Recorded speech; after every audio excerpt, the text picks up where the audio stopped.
Assalamualaikum warahmatullahi wabarakatuh.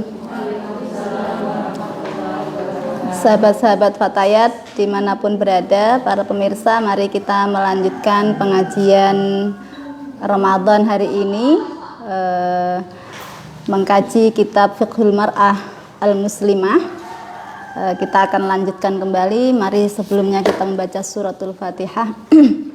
Ila hadratin nabiyil mustafa Muhammadin sallallahu alaihi wasallam, thumma ila jami'i ikhwanihi minal anbiya wal mursalin wal awliya wal syuhada was sholihin was sahabati wat tabi'in wal ulama'i wal musannifin wa jami'il malaikatil muqarrabin, khususan Asy-Syaikh Abdul Qadir Al-Jilani wa khususan Mbah Mutamakin, Mbah Rangga Kusuma, Mbah Yasin, Mbah Muhammadun, Mbah Sanusi, Mbah Rifai, Mbah Murtama wa azwajihim wa usulihim wa furu'ihim, thumma ila jami' ahlul qubur minal muslimina wal muslimat min masyariqil ardi ila magharibiha barriha wa bahriha, khususan aba'ana wa ummahatina wa ajdadana wa jaddatina wa asatidana wa ustadzatina wa khususan ummi wa abi wa muassisi hadzal ma'had wa musannifi hadzal kitab wa muassisi jam'iyah Nahdlatul Ulama wa jam'iyah Fatayat Nahdlatul Ulama.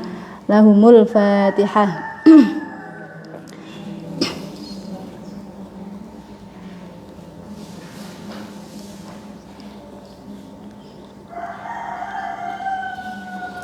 Bismillahirrahmanirrahim. Kita akan melanjutkan di kemarin al-mar'atu ba'dal Islam, ya. Kemarin sudah kita mulai, ini sampai pada wa hafazal islamu ala hayatil mar'ati bimuharabatihi zahirata wa'dil banat wa hiya dafnuha wa hiya hayyatun. Jadi termasuk ajaran baru di dalam Islam ketika Islam sudah datang, yaitu memerangi praktek wa'dul banat atau mengubur hidup-hidupan bayi-bayi perempuan, ya. Wahia dafnuha wahia hayyatun, mengubur anak-anak perempuan itu dalam keadaan hidup-hidup, mingkarohatihi laha, karena bencinya laki-laki terhadap perempuan tadi atau anak-anak perempuan. Awiratihi 'alaiha, atau karena kecemburuannya terhadap mereka. Wa hadhihi kanat muntasyiratan fil jahiliyati. Hal itu dulu tersebar, dipraktekkan di dalam masa jahiliyah. Wa kana fi dzalika a'zamu darsin lin-nasi yu'allimuhum anna la farqa baina dzakarin wa unsa. Nah, itu semua ajaran-ajaran Islam tadi di atas yang dijelaskan sejak kemarin itu semua memberikan pelajaran yang sangat agung bagi seluruh manusia, bahwa la farqa baina dzakarin wa unsa. Tidak ada perbedaan antara laki-laki dan perempuan. Jadi Islam tidak membedakan laki-laki dan perempuan. Bahwa perempuan dan laki-laki itu berbeda, itu memang dari sananya Tuhan menciptakan seperti itu. Tetapi Tuhan tidak membeda-bedakan laki-laki dan perempuan. Karena kemarin buktinya Tuhan memfirmankan di dalam salah satu ayat Al-Quran bahwa perbedaan laki-laki dan perempuan itu kemudian yang membedakan di sisi Tuhan adalah ketakwaannya. Inna akramakum indallahi atqakum, ya. Jadi itu menunjukkan bahwa Islam tidak membedakan laki-laki dan perempuan dari sisi jenis kelaminnya atau dari sisi tubuhnya, tetapi pembedaan itu hanyalah berdasarkan ketakwaan. Wa anna tafadula bainahuma la yakunu illa bittaqwa, ini. Dan sesungguhnya keutamaan di antara keduanya la yakunu illa bittaqwa, tidak ada kecuali dengan alasan takwa, wal amalis sholihi, atau amal yang sholih. Tanpa itu tidak ada yang membedakan. Jadi Allah tidak melihat innallaha la yanzuru ila suwarikum wala ila ajsamikum, ya. Jadi laki-laki dan perempuan dengan tubuhnya, dengan posturnya, dengan bentuknya yang berbeda-beda, itu bagi Tuhan tidaklah dilihat. Yang dilihat adalah ketakwaan dan amal solihnya. Wa min madahiri takrimil islami lil mar'ati annal haqq subhanahu yusi bil walidaini. Nah, termasuk di antara salah satu bentuk penghormatan Islam terhadap perempuan bahwa Allah Subhanahu wa taala telah berwasiat ya, telah berpesan bil walidaini kepada kedua orang tua, tsumma la yadhkuru illal ummah. Kemudian tidak menyebut setelah itu kecuali ibu. Jadi berwasiat kepada kita sebagai manusia agar berbuat baik kepada kedua orang tua, tapi kemudian setelah itu dilanjutkan dengan menyebut secara khusus terhadap ibu ya. Mathalan fi suratin yaqulul haqqu subhanahu, seperti di dalam salah satu surat ini Allah berfirman, Bismillahirrahmanirrahim, wa wassaynal insana biwalidayhi ihsana. Aku wasiatkan kepada manusia agar berbuat baik kepada kedua orang tuanya. Berarti di sana adalah ayah dan ibu. Hamalathu ummuhu kurhan wa wada'athu kurhan. Setelah itu dilanjutkan dengan ayat ini bahwa ibunya manusia ini telah mengandungnya dengan keadaan yang kurhan.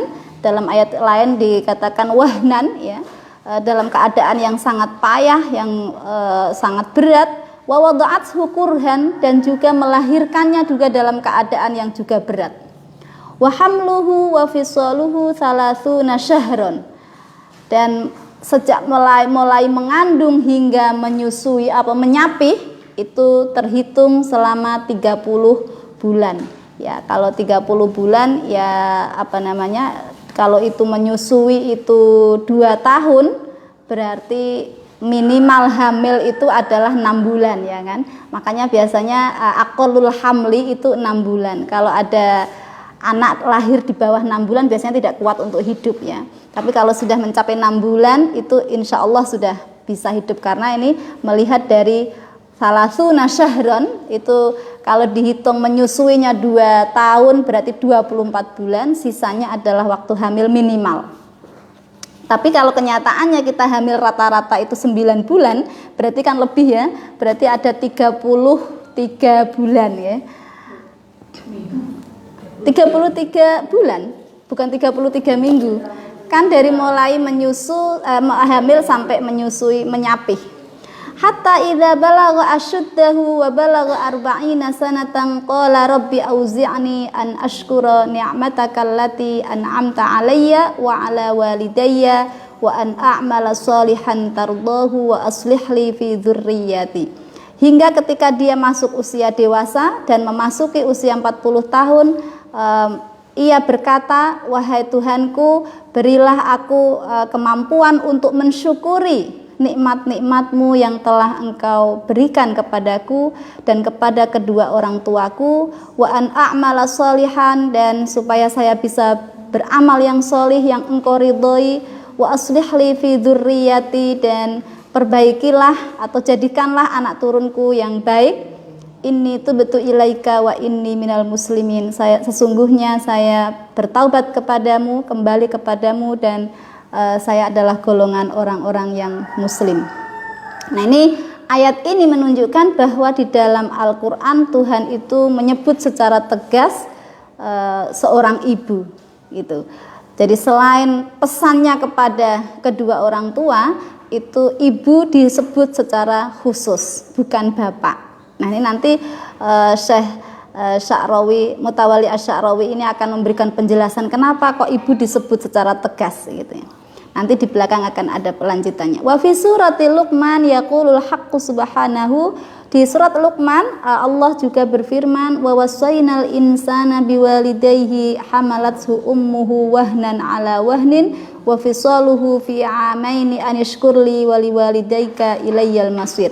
Ini juga disebutkan dalam surat Luqman bahwa Tuhan telah berwasiat kepada manusia agar berbuat baik kepada kedua orang tuanya. Hamalatsu ummuhu wahnan ala wahnin. Ibunya telah mengandung dengan susah payah. Wa fisaluhu fi amaini, dan menyapihnya, menyusui, selalu menyapihnya selama 2 tahun. Anishkurli wali walidaika. Hendaklah ia bersyukur, hendaklah engkau bersyukur kepadaku, kepada Allah, wali walidaika dan kepada kedua orang tuamu, ilayyal masir kepadakulah kalian akan kembali ya. Najidu annallaha subhanahu wa ta'ala awsa bil walidaini.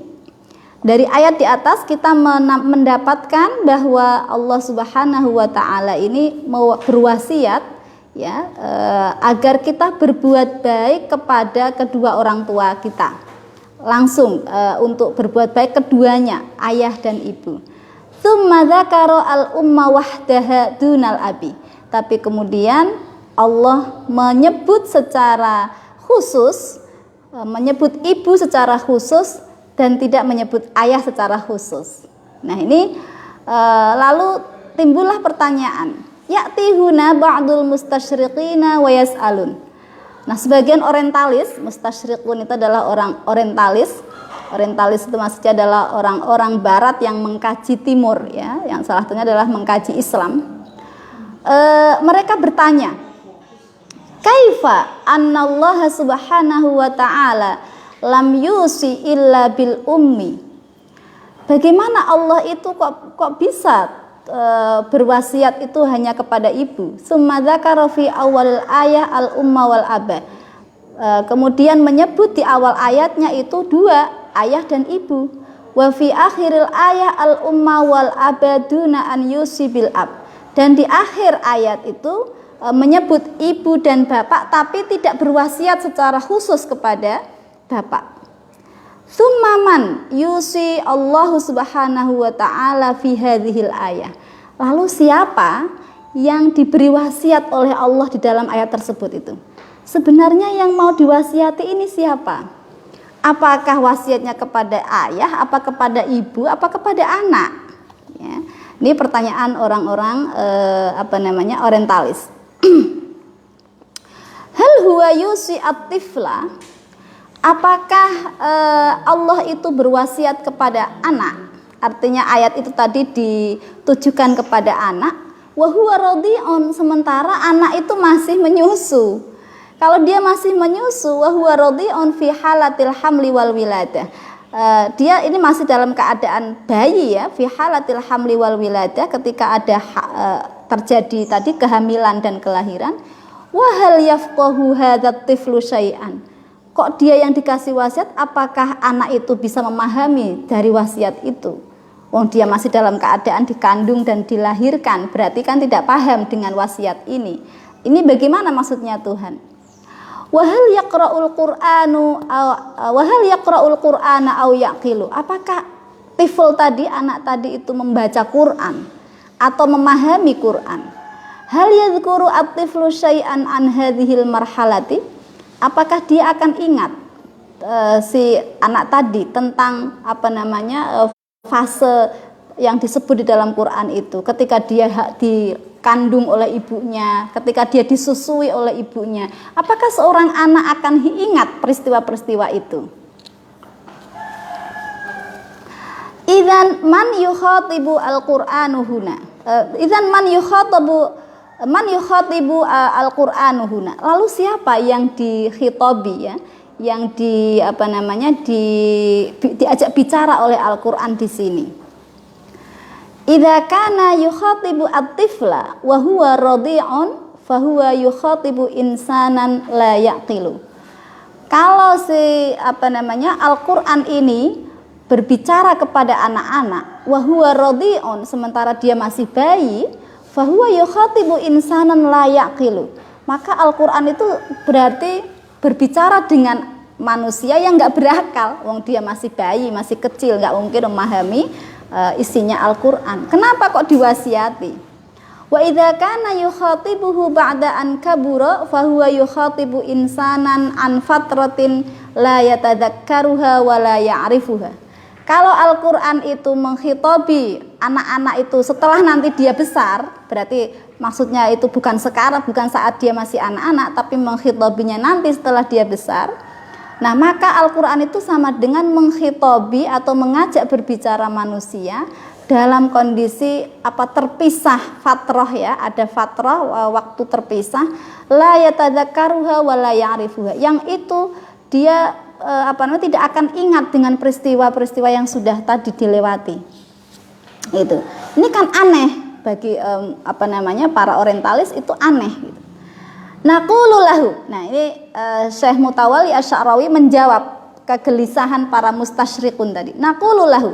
Saya katakan kepada mereka itu, pada mustasyrik tadi, innal haqqa subhanahu wa ta'ala fi tausiyatihi bil ummi qad ikhtassaha. Sesungguhnya Allah Subhanahu wa ta'ala di dalam mewasiatkan anak tadi supaya baik dengan ibu, qad ikhtassaha, itu menunjukkan Allah sudah memberikan kekhususian, memberikan kekhususan ya, keutamaan kepada ibu. Kenapa demikian? Li'annaha taqumu bil juz'i ghairil manzuri fi hayatil ibni. Karena ibu itu telah melakukan peran-peran yang tidak terlihat di dalam kehidupan anak-anak. Jadi kalau tadi ibu itu mulai hamil dengan kondisi wahnan, hamalathu ya juga wahnan, wa wada'athu kurhan tadi ya. Jadi hamilnya juga kurhan, ketika melahirkan juga kurhan. Semua peristiwa itu tidak pernah dilihat oleh anak-anak. Ya. Sehingga peran itu nggak mungkin anak bisa tahu tanpa diberitahu. Gitu. Wa fil hamli wal wilad wa hatta yablugha wa yaqila. Bahkan sampai dengan si anak ini memasuki usia baligh dan dia berakal, itu nggak pernah tahu peristiwa yang dilakukan, yang pernah dirasakan oleh ibunya selama dia mengandung, menyusui, melahirkan dan seterusnya itu. Al ummu hiyallati tuqaddimu kulla syai'in. Padahal ibu itu adalah yang melayani seluruhnya bagi kehidupan anak-anak.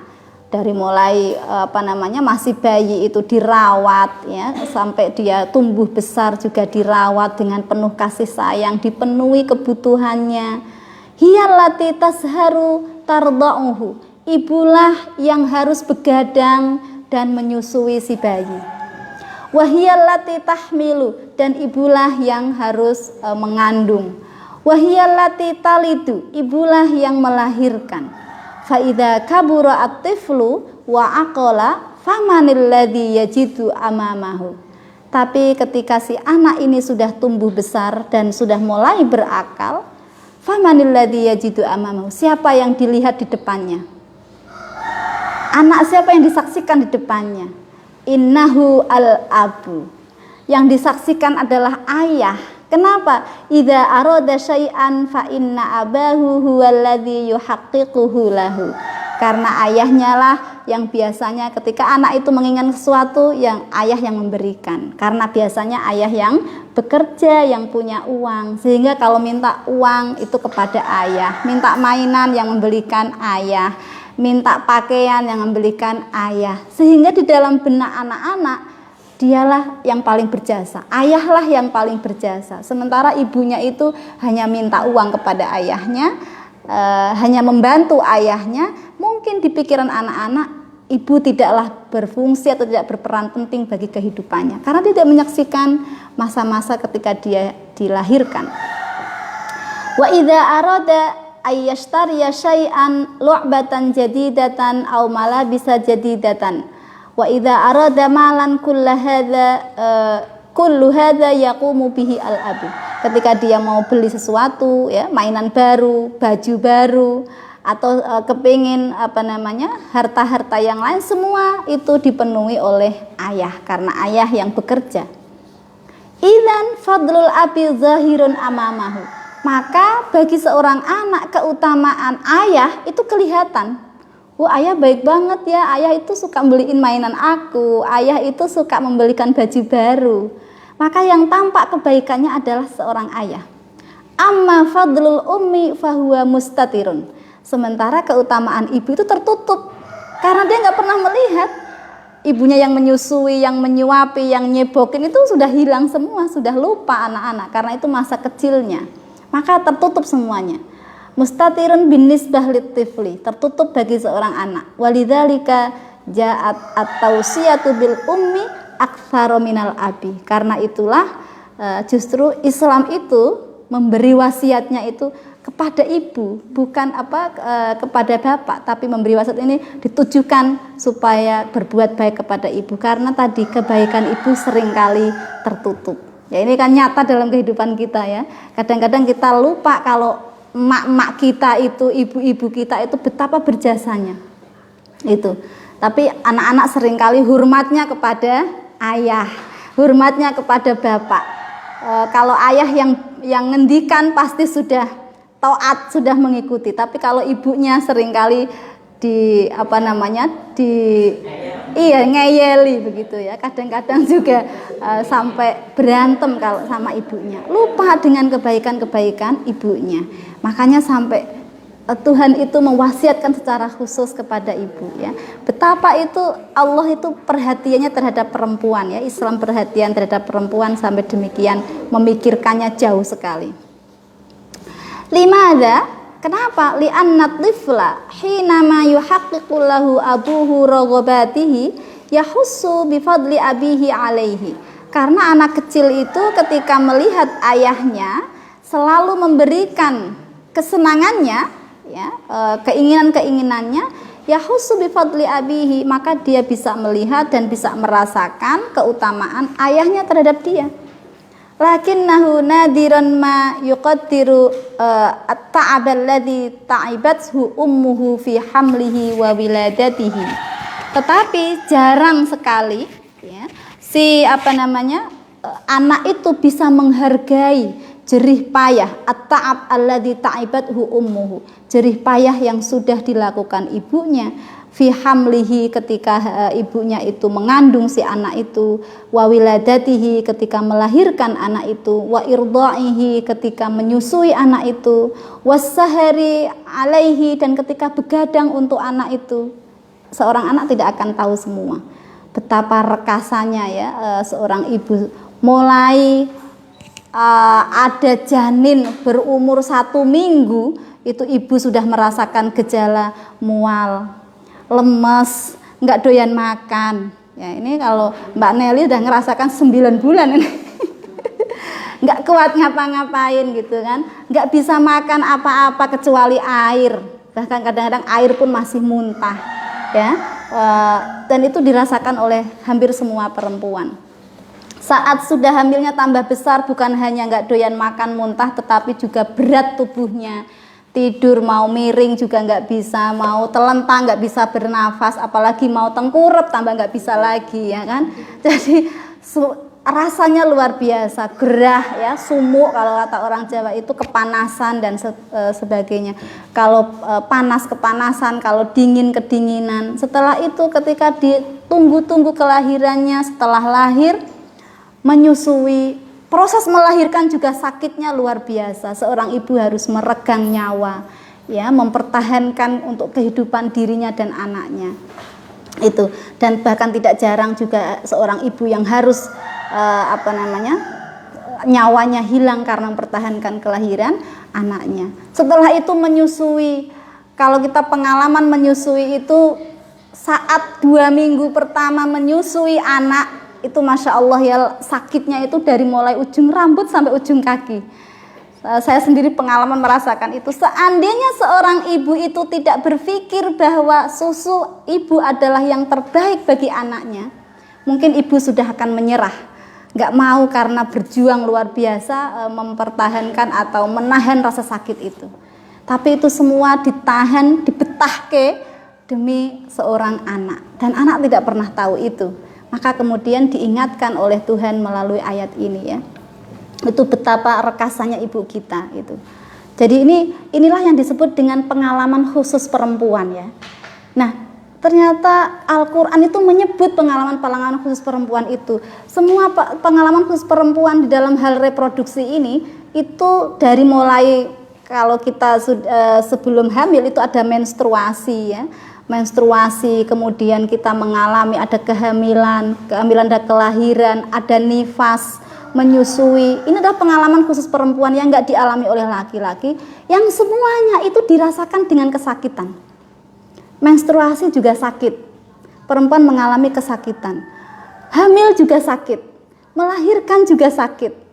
Kemudian nifas juga berat, artinya meskipun tidak sesakit tapi dalam kondisi tertentu karena kita setelah melahirkan itu masih ada bekas luka ya, luka di daerah vagina bekas melahirkan, atau kalau yang tidak melahirkan secara normal adalah luka sesarnya.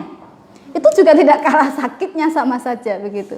Nanti menyusui juga luka, juga pengalamannya adalah sakit. Jadi semua pengalaman khusus perempuan ini dirasakan dengan penuh jerih payah. Nah, ini berbeda dengan pengalaman reproduksi laki-laki ya.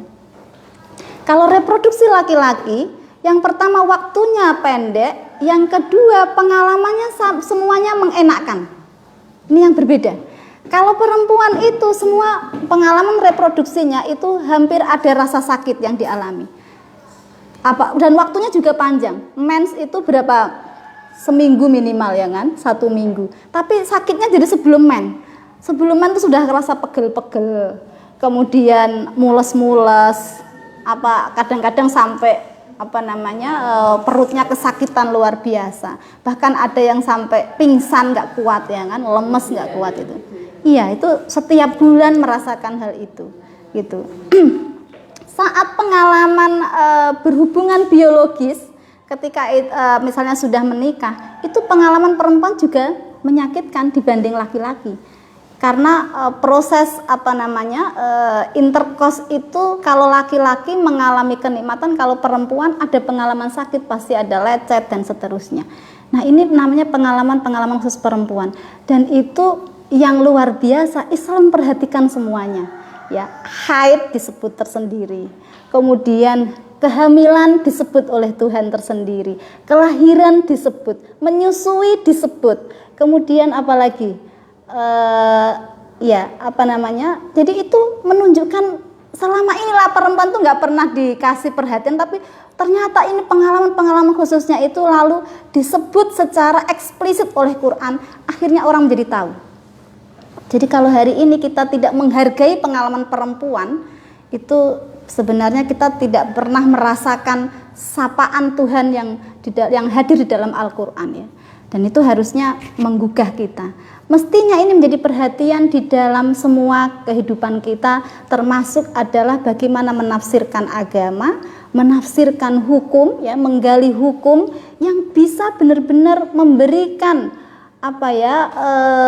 kesempatan kepada perempuan itu ketika mengalami kondisi-kondisi khusus ini.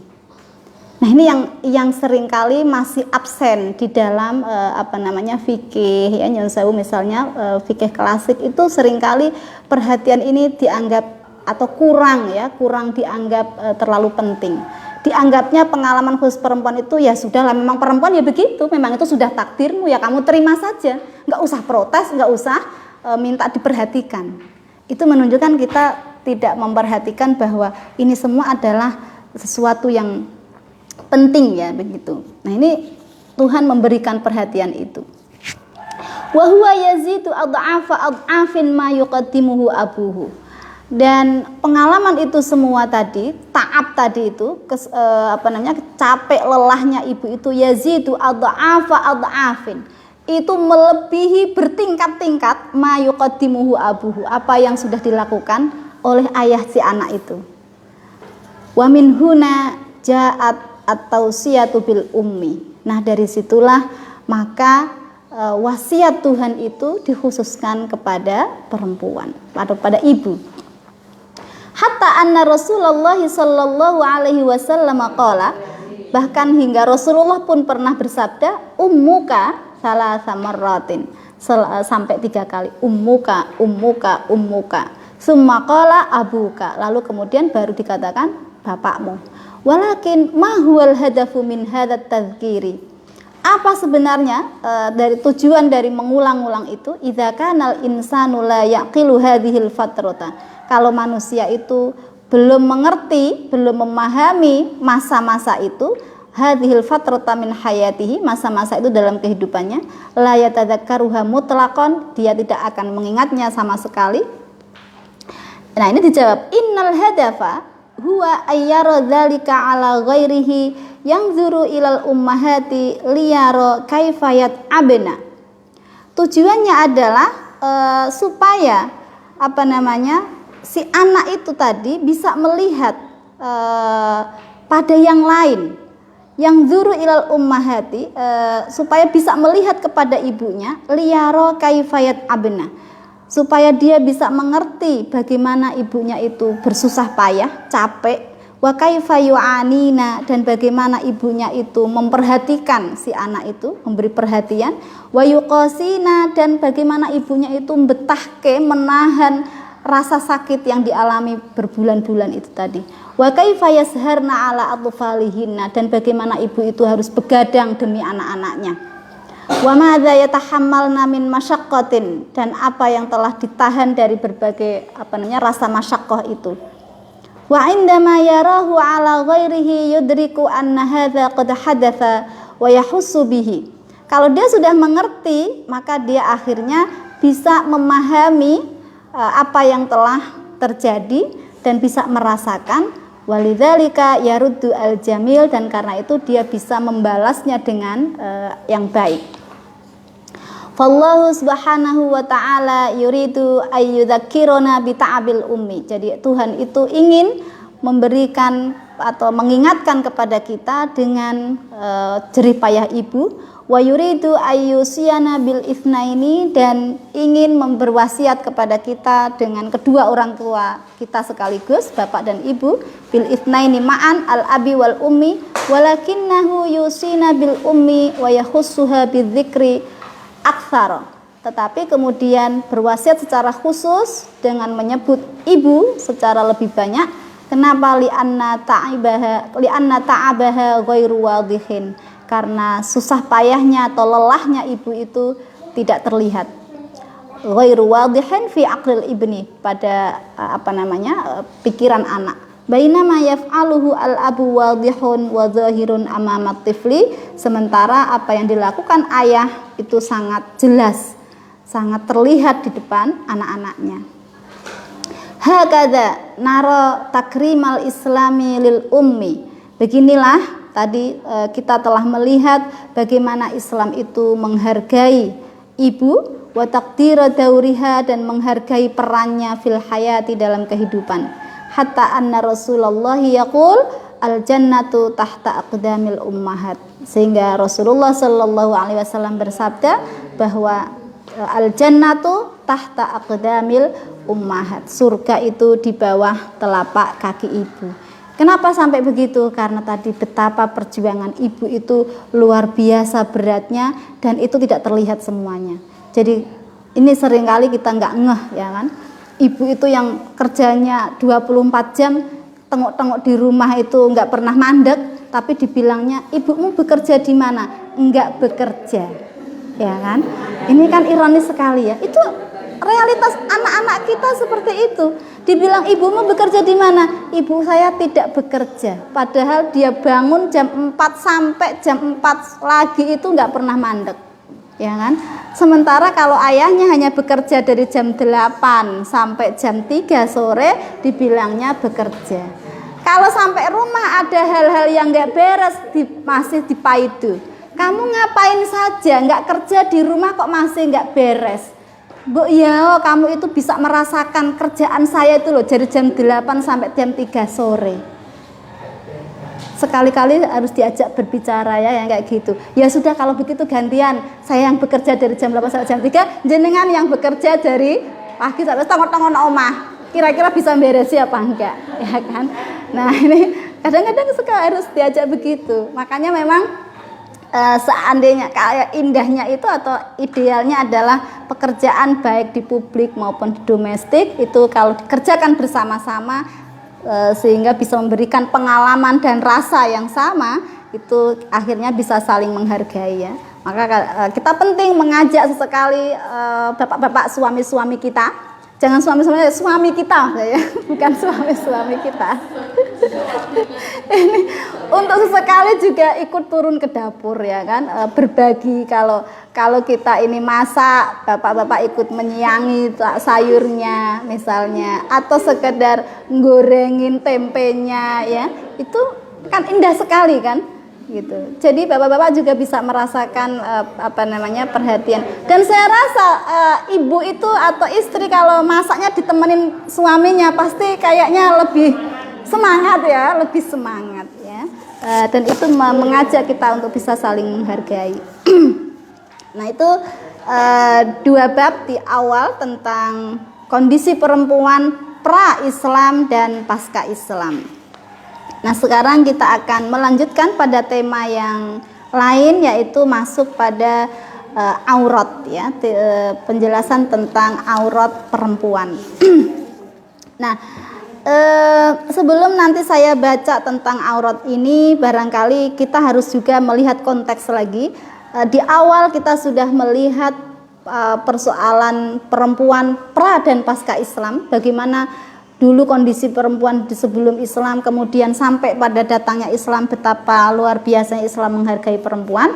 Nah ini konteks ini harus kita bawa terus ya, semangat itulah yang harus kita bawa terus di dalam memahami isu-isu tentang perempuan, yang bisa jadi ketika kita membaca teks ini nanti, itu mungkin di dalam pemahaman kita hari ini bisa jadi akan berbeda. Kenapa? Karena kita melihat bahwa Syekh Mutawalli Asy-Sya'rawi ini bagaimanapun adalah beliau hidup pada zaman bukan zaman kita. Beliau berada pada daerah yang bukan daerah kita, sehingga kita harus memahami konteks itu.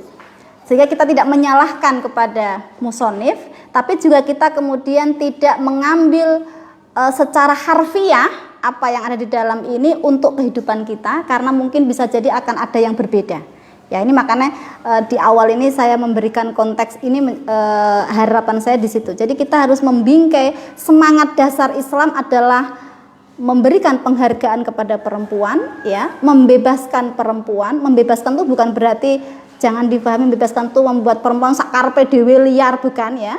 Tapi membebaskan itu artinya adalah tidak menekan atau mengungkung perempuan karena menyakiti. Itu tidak ada. Jadi semangatnya Islam adalah musawah, hurriyah ya. Jadi kesetaraan dan juga kebebasan. Kebebasan kepada seluruh umat manusia, bukan hanya perempuan tapi juga laki-laki. Nah, karena kebebasan itu laki-laki dan perempuan, maka nanti di dalam memahami kebebasan itu harus ada interaksi bagaimana kita harus saling memahami laki-laki dan perempuan. Tidak bisa kemudian atas nama kebebasan, ya sak karepku kamu nggak berhak mengatur saya. Itu bukan kebebasan namanya. Ya, kebebasan hurriyah itu berarti kebebasan kita akan dibatasi kebebasan orang lain. Kebebasan perempuan akan dibatasi kebebasan laki-laki. Kebebasan laki-laki juga akan dibatasi oleh kebebasan perempuan. Maka caranya adalah prinsipnya dengan musyawarah, dengan muasyarah bil ma'ruf, ya kan? Sehingga nanti bisa terjadi kesalingan yang baik. Auratul mar'ati fis sholati. Bab ini menjelaskan tentang aurat perempuan di dalam sholat. Ditutup. Nah, cuman bagian mana yang ditutup ini nanti menjadi lahan yang masih debatable, yang masih diperdebatkan. Kenapa? Karena Islam tidak memberikan teks yang jelas bahwa yang harus ditutup itu ini sampai ini.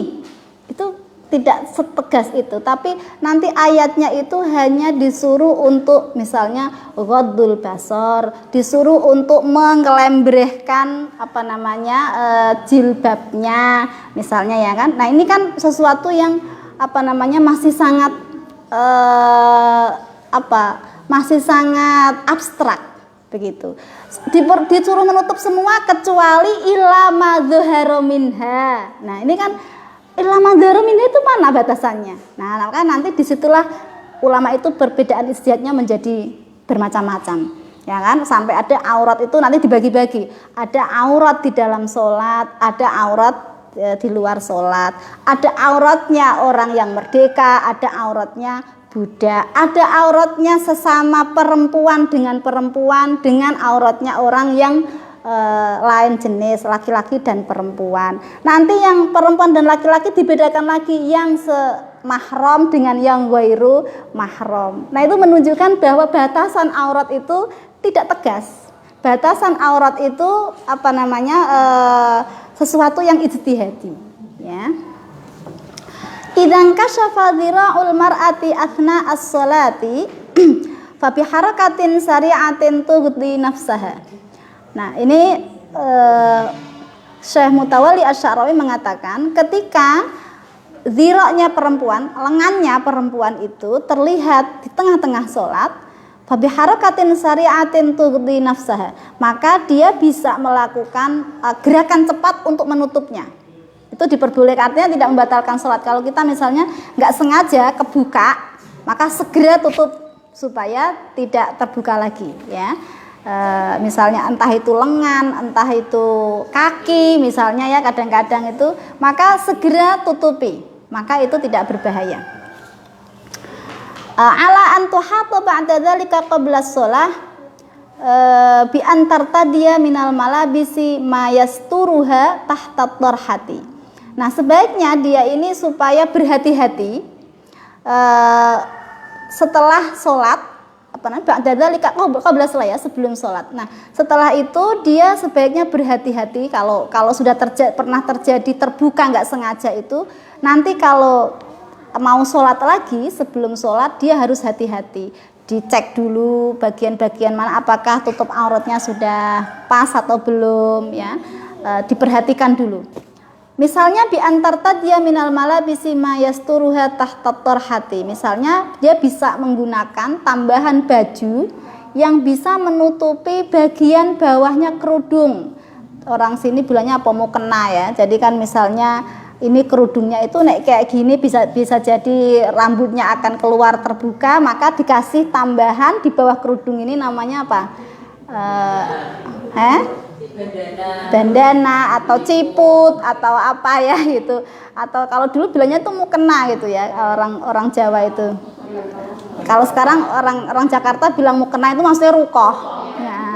Nah, kalau dulu waktu saya kecil itu mau kena itu maksudnya daleman yang di dalam di bawah kerudung itu. Fala tata'arradu limithli hadhihi dzuruf, maka dia nanti supaya tidak terjadi hal-hal tadi yang bisa terbuka itu. Wa nahnu nara ba'dhan nisa'i al-fudlayati, saya melihat sebagian perempuan-perempuan yang utama, yang terhormat, wa qad samamna ziyan khassan lis-sholati. Mereka sudah mulai mendesain, mereka sudah mulai merancang baju khusus untuk sholat. Ya, kalau di sini kita namanya rukoh, ya, atau orang Jakarta bilangnya mukena itu, mukena, mukagak. Nah, itu adalah baju yang dirancang khusus untuk sholat.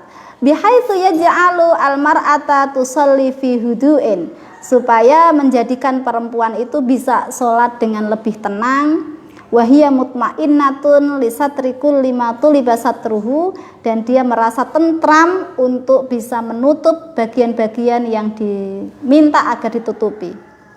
Ya, kalau meskipun kita boleh sholat dengan menggunakan seperti ini, yang penting bisa nutup semua, misalnya tambah di kaos kaki pakai kalau di sini biasanya pakai manset, ya bisa, nggak apa-apa. Tapi lebih nyaman kalau kita pakai baju khusus untuk sholat. Kalau orang Jawa bilangnya ya tadi itu rukoh, begitu, ya. Nah, itu ditujukan untuk membuat perempuan supaya sholatnya itu bisa lebih tentram, bisa lebih tenang, nyaman, karena dipastikan auratnya sudah tertutup.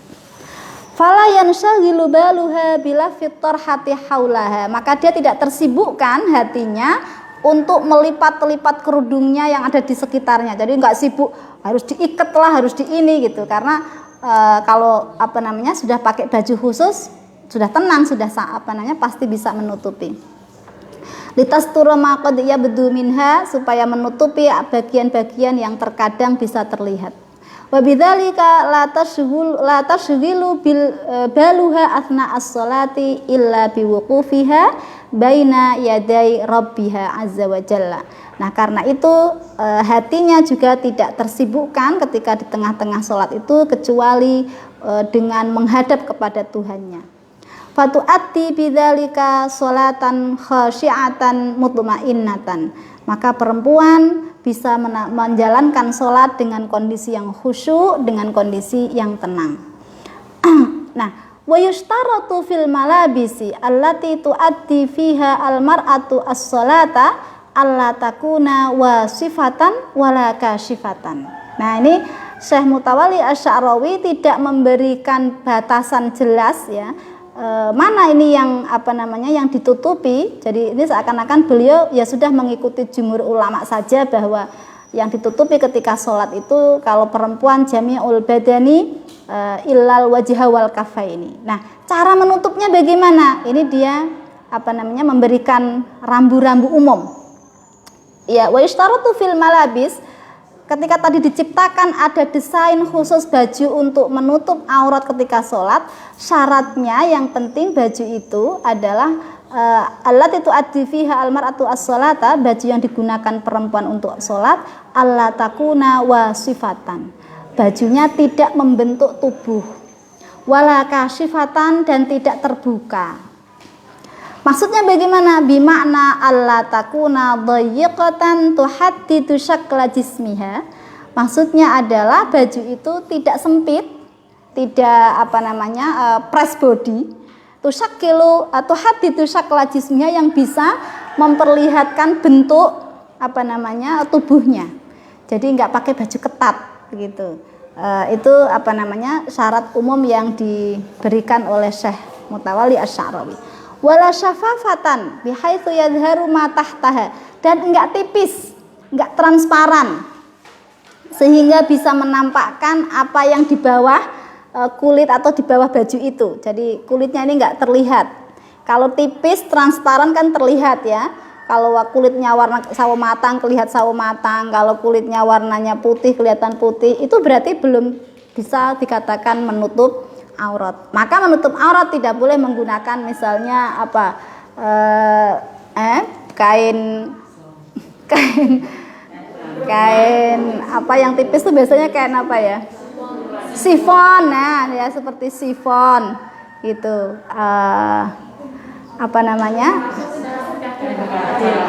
Mbak Kasih mau bertanya?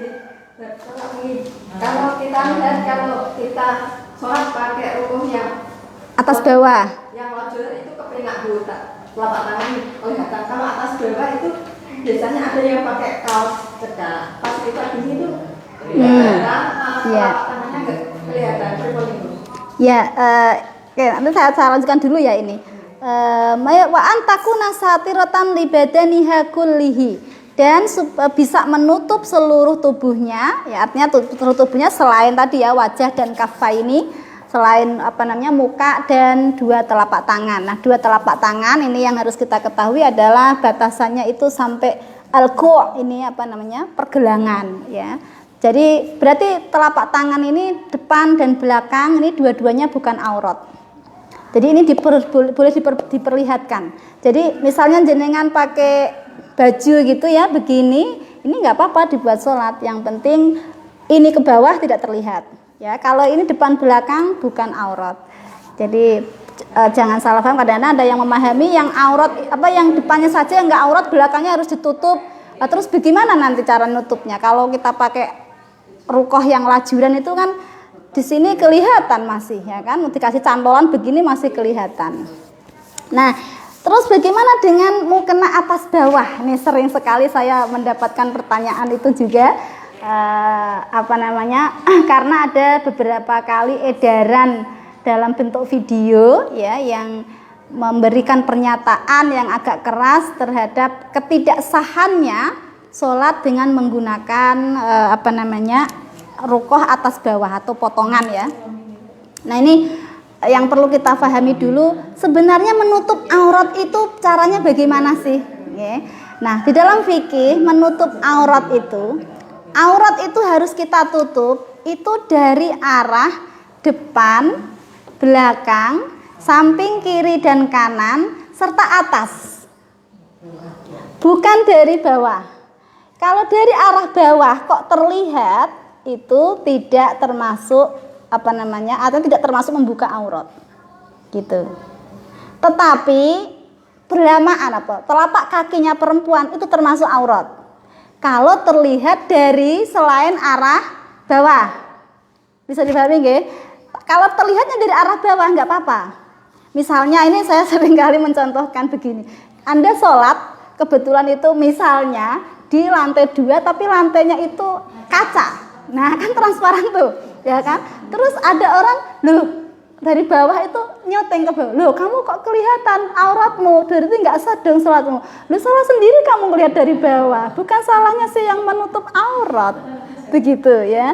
Nah ini kalau dia telapak kakinya perempuan tadi terlihat dari arah samping, misalnya biasanya kadang-kadang kita kalau pakai mukena itu kan nggak rapi, ketika sujud ini kaki diangkat begini terus terlihat dari arah, ini kan dari arah samping ya, belakang. Nah berarti termasuk membuka aurat. Kenapa? Karena terlihatnya dari arah belakang, bukan dari arah. Kalau dari arah bawah itu tidak apa-apa. Seperti laki-laki itu kan kalau pakai sarung kan dari arah bawah kelihatan ya. Terus kalau Anda iseng ya itu bukan membuka aurat begitu. Itu termasuk menutup aurat. Jadi, nah ketika kita pakai mukena atas bawah itu kan memang ada kemungkinan kalau kita nggak rapi makainya atau kekecilan mukenanya, saat takbir mengangkat tangan itu bisa jadi terbuka, tapi bisa jadi ya, tidak mesti, tergantung bagaimana kita berhati-hati. Maka pilihlah misalnya mukenanya yang agak besar, jangan yang pendek gitu, tapi agak misalnya sampai dengkul begitu ya. Terus kemudian biasa kalau saya ngajari santri-santri nih Mbak, ketika takbir itu jangan langsung diangkat begini, tapi agak dimasukkan begini ya. Jadi ya masuk ke dalam begini gitu. Jadi agak pelan-pelan kan, tidak sampai membuka mukenanya. Gitu. Nah kalau ketika dia ruko kok terlihat dari arah bawah ya nggak apa-apa. Tapi kalau terlihatnya sampai dari arah samping, kiri, kanan atau depan, belakang, memang itu bisa membuat tidak sahnya sholat karena terbuka auratnya. Tetapi kan nggak bisa kemudian kita patok atau kita vonis bahwa mukena atas bawah tidak sah dibuat sholat. Nggak bisa, belum tentu. Yang pakai mukena itu kan hanya orang Indonesia. Kalau kita pergi ke luar negeri nggak akan dapat orang pakai mukena kecuali orang Indonesia sama orang Malaysia, ya kan? Itu kan tradisi. Orang Arab sholatnya pakai jubah begini saja. Apalagi orang Barat malah pakainya jas mungkin, ya kan? Dia nggak pakai mukena. Jadi mukena itu adalah wasilah kita menutup aurat. Tapi kita bisa jadi dengan menggunakan barang yang lain begitu. Jadi intinya adalah bagaimana kita bisa menutup bagian-bagian itu dan dengan cara tadi tidak membentuk tubuh ya, tidak ketat, kemudian tidak dengan barang yang transparan ya, yang tipis. Transparan itu kaidahnya atau patokannya adalah bisa memperlihatkan warna kulit. Kalau masih bisa memperlihatkan warna kulitnya, itu dinamakan transparan.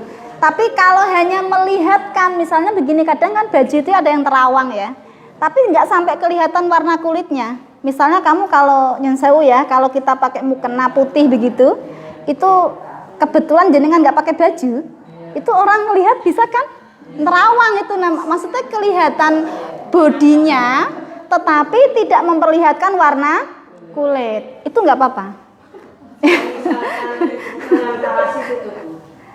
Iya, tergantung makanya Mbak, tergantung itu. Kalau parasitnya itu terlalu tipis ya berarti tidak bisa menutup. Kalau masih bisa menutup ya nggak apa-apa. Sekarang kan banyak bahan itu, ada yang parasit, ada sutra, ada macam-macam ya. Jadi silakan nanti di apa namanya di jenengan apa namanya cek sendiri, artinya oh ini terlalu tipis, kayaknya harus masih memperlihatkan, maka jangan kita pakai gitu kan. Tapi biasanya sih secara umum desainer mukena juga sudah memahami hal itu ya, sehingga batas-batas itu sudah diantisipasi. Nah mungkin yang tambahan di dalam hal menutup aurat di dalam sholat, karena memang kalau sholat itu kan kaitannya adalah dengan kesahan ibadah ya, memang kita harus lebih perhatian. Beda dengan aurah fi ghairi sholat. Kalau aurah fi ghairi sholat itu lebih fleksibel, artinya biasanya kalau aurah fi ghairi sholat itu kalau di dalam fikih klasik biasanya panduannya adalah ada tidaknya fitnah. Kan begitu. Nanti saya akan sampaikan, tapi kayaknya waktunya minggu depan ya, agak panjang itu. Karena nanti harus membicarakan bagaimana fitnah ini tidak bisa cukup fitnah tidak cukup didefinisikan oleh laki-laki. Tapi perempuan sebagai orang yang menutup aurat itu juga harus dilibatkan di dalam memahamkan dan memahami fitnah. Artinya nggak bisa kemudian tubuh kita itu didefinisikan semuanya oleh laki-laki. Kamu itu menimbulkan fitnah, maka kamu harus ditutupi. Kamu membahayakan, kamu harus dirumahkan. Nggak bisa begitu. Tapi kita harus diajak bersama-sama untuk memahami dan memahamkan fitnah dalam konteks laki-laki dan perempuan. Ya ini yang nanti akan saya sampaikan di minggu depan ya, karena agak panjang gitu. Nah, dalam kaitannya dengan sholat, ini agak sedikit berbeda. Kalau sholat itu kita hubungannya dengan Tuhan, karena ini ibadah yang mahdhoh. Artinya memang kita harus lebih perhatian, karena menutup aurat ini kebutuhan kita, bukan kebutuhan Tuhan, kan begitu ya. Ini beda dengan ketika fi ghairi sholat. Nah, maka di dalam menutup aurat salah satunya itu ketika wajah ini ya, yang juga penting, biasanya agak masih kurang ngeh, itu adalah dagu ya. Dagu ini karena yang disebut wajah itu di dalam definisi fikih biasanya adalah min manabitis sya'ri, dari mulai tumbuhnya rambut ini kan sampai dengan dagu, berarti kan sampai di sini.